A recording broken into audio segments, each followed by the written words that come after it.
Hey there, Saginaw Valley. Today I want to talk to you about being uprooted. Now, quarantine has a way of bringing out the best and sometimes the worst in us. And it also gets a little tricky when it comes to passing the time. We've had to get really creative. Some of us, I'm sure, have been binge watching our favorite shows. Some of us have started baking, some of us are sewing and reading, and then some of us have started completely new hobbies.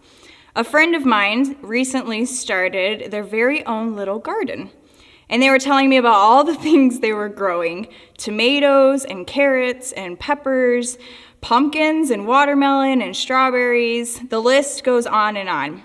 And I started to think about that, about gardening, and how my grandma plants flowers every year and how my dad has planted fruits and vegetables in the past. And something that I have learned from them is that sometimes a seed needs to begin in a smaller pot.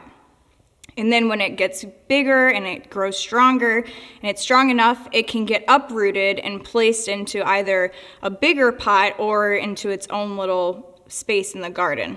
And I started to think about that and how that has been quarantine for us.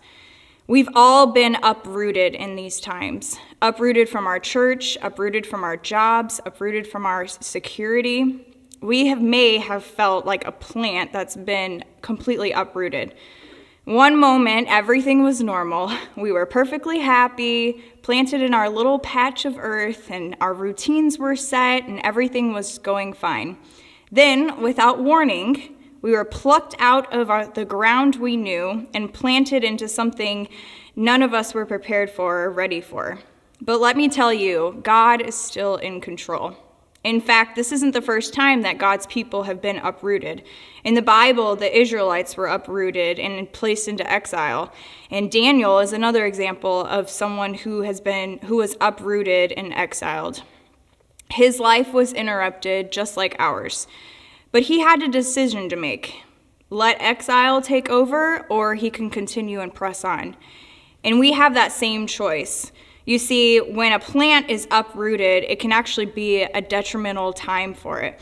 Sometimes, if we aren't careful, a plant could actually end up dying once it's taken out of that smaller pot and placed into a larger one.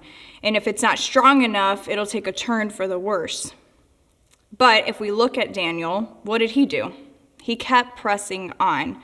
Through his trials, he was able to grow stronger and bigger. And that's an opportunity that we have as well. We can grow in our relationship with God. We can grow in our prayer life. We can grow in our faith and become spiritually stronger than ever before. So allow God to uproot you spiritually. Remove the weeds from your life and replant you into a larger pot so that you can grow into the person that He's created you to be and ultimately fulfill your purpose for His kingdom.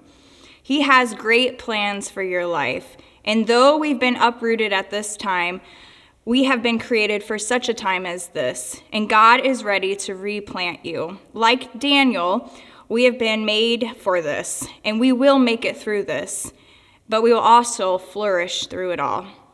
Be encouraged, church. Thank you, and God bless.